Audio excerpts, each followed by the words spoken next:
Chapter 1 Mr. Sherlock Holmes In the year 1878 I took my degree of Doctor of Medicine of the University of London, and proceeded to Netley to go through the course prescribed for surgeons in the army.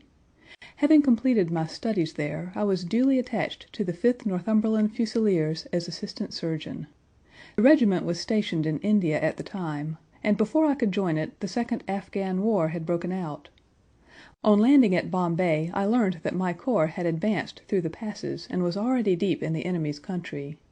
I followed, however, with many other officers who were in the same situation as myself, and succeeded in reaching Kandahar in safety, where I found my regiment, and at once entered upon my new duties.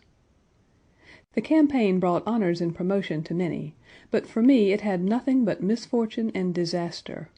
I was removed from my brigade and attached to the Berkshires, with whom I served at the fatal battle of Maiwand.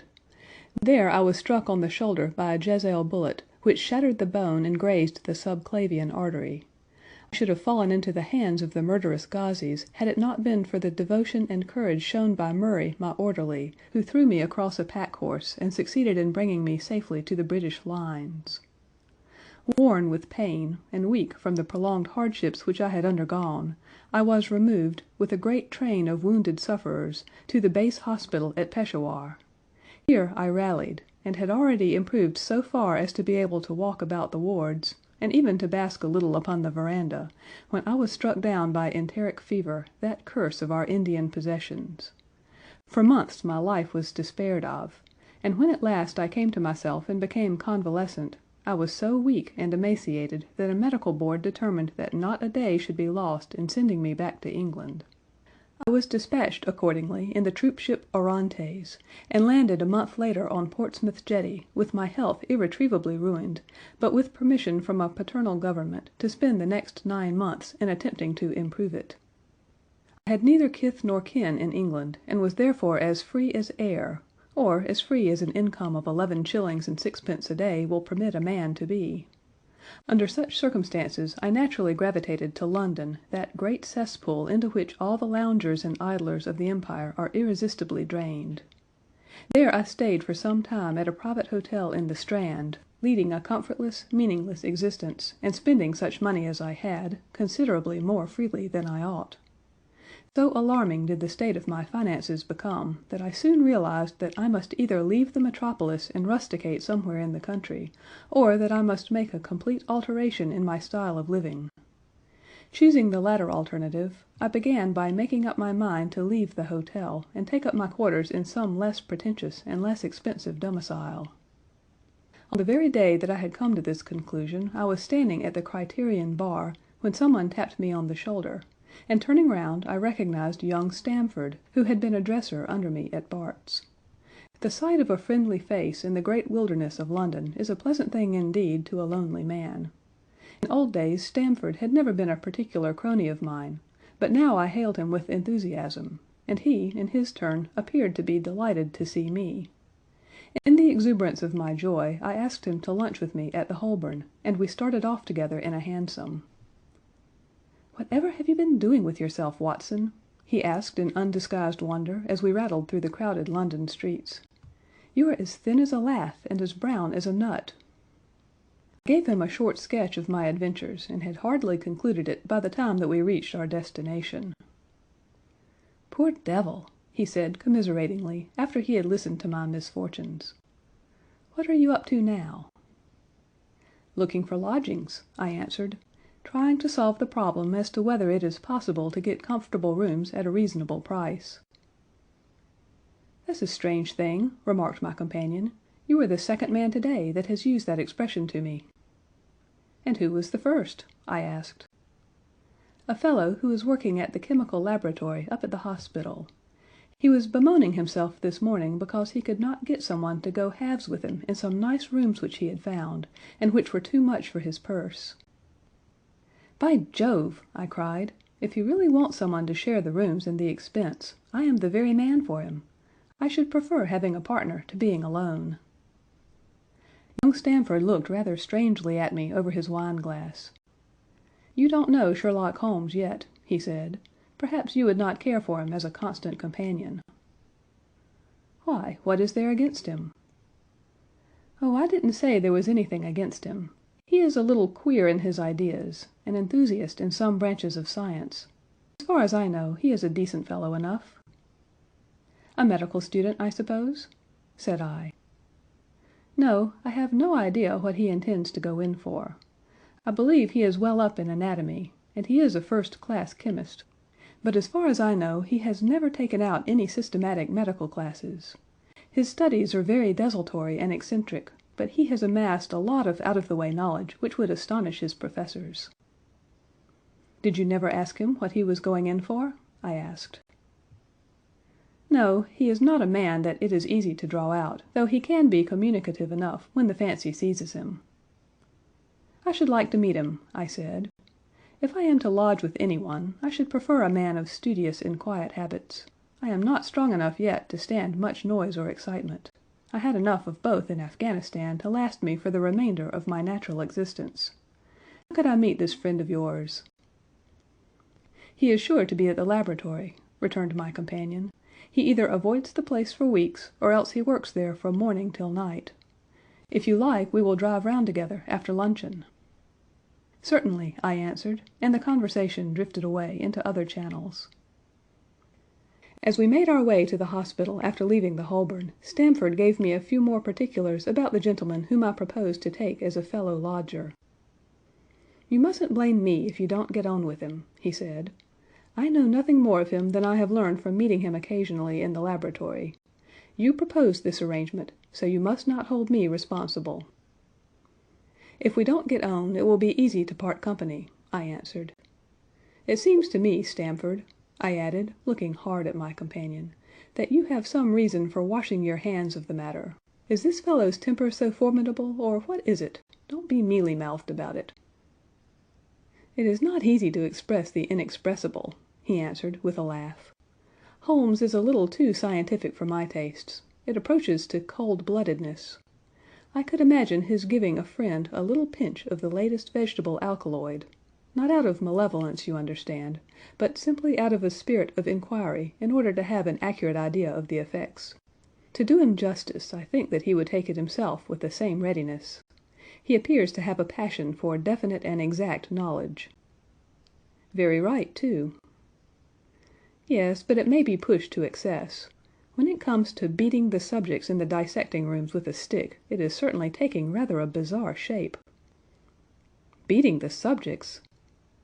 "Yes, to verify how far bruises may be produced after death. I saw him at it with my own eyes." "And yet you say he is not a medical student?" "No. Heaven knows what the objects of his studies are. But here we are, and you must form your own impressions about him." As he spoke, we turned down a narrow lane and passed through a small side door which opened into a wing of the great hospital.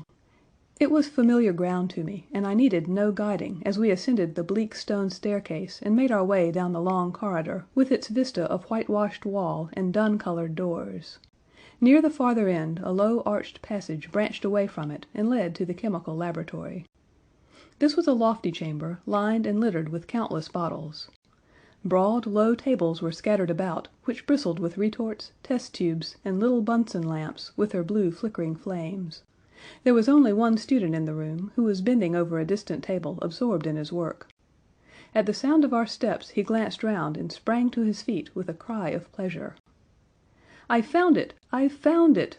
he shouted to my companion, running towards us with a test tube in his hand. "I have found a reagent which is precipitated by hemoglobin and by nothing else." Had he discovered a gold mine, greater delight could not have shone upon his features. "Dr. Watson, Mr. Sherlock Holmes," said Stamford, introducing us. "How are you?" he said cordially, gripping my hand with a strength for which I should hardly have given him credit. "You have been in Afghanistan, I perceive." "How on earth did you know that?" I asked in astonishment. "Never mind," said he, chuckling to himself. "The question now is about hemoglobin. No doubt you see the significance of this discovery of mine?" "It is interesting chemically, no doubt," I answered, "but practically—" "Why, man, it is the most practical medico-legal discovery for years. Don't you see that it gives us an infallible test for bloodstains? Come over here now." He seized me by the coat sleeve in his eagerness, and drew me over to the table at which he had been working. "Let us have some fresh blood," he said, digging a long bodkin into his finger, and drawing off the resulting drop of blood in a chemical pipette. "Now, I add this small quantity of blood to a liter of water. You perceive that the resulting mixture has the appearance of pure water. The proportion of blood cannot be more than 1 in a million. I have no doubt, however, that we shall be able to obtain the characteristic reaction." As he spoke, he threw into the vessel a few white crystals, and then added some drops of a transparent fluid. In an instant the contents assumed a dull mahogany color, and a brownish dust was precipitated to the bottom of the glass jar. "Ha ha!" he cried, clapping his hands, and looking as delighted as a child with a new toy. "What do you think of that?" "It seems to be a very delicate test," I remarked. "Beautiful! Beautiful! The old Guiacum test was very clumsy and uncertain. So is the microscopic examination for blood corpuscles. The latter is valueless if the stains are a few hours old. Now this appears to act as well whether the blood is old or new. Had this test been invented, there are hundreds of men now walking the earth who would long ago have paid the penalty of their crimes." "Indeed," I murmured. "Criminal cases are continually hinging upon that one point. A man is suspected of a crime months, perhaps, after it has been committed. His linen or clothes are examined, and brownish stains discovered upon them. Are they blood stains, or mud stains, or rust stains, or fruit stains, or what are they? That is a question which has puzzled many an expert. And why? Because there was no reliable test. Now we have the Sherlock Holmes's test, and there will no longer be any difficulty." His eyes fairly glittered as he spoke, and he put his hand over his heart and bowed as if to some applauding crowd conjured up by his imagination.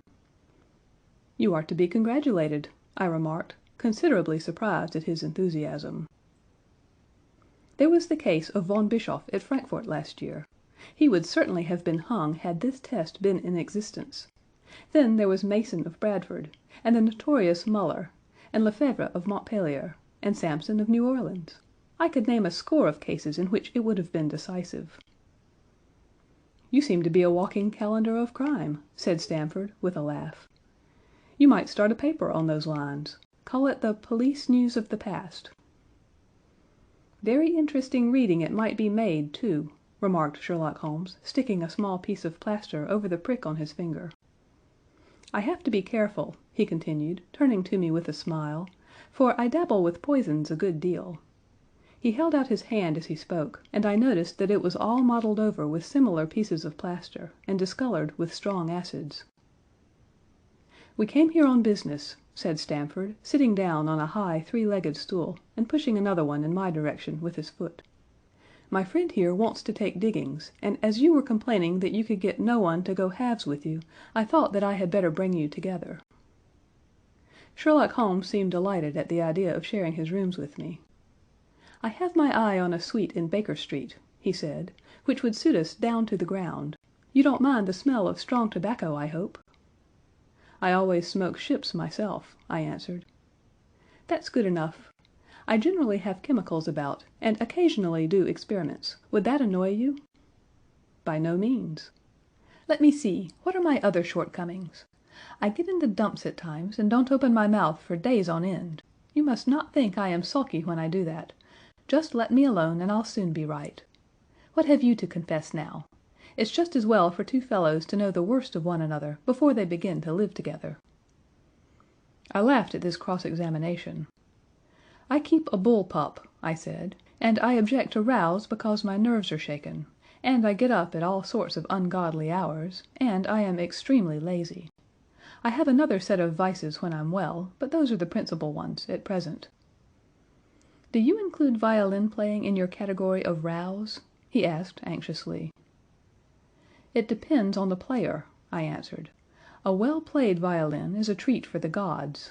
A badly played one—" "Oh, that's all right," he cried, with a merry laugh. "I think we may consider the thing as settled, that is, if the rooms are agreeable to you." "When shall we see them?" "Call for me here at noon to morrow, and we'll go together and settle everything," he answered. "All right, noon exactly," said I, shaking his hand. We left him working among his chemicals, and we walked together towards my hotel.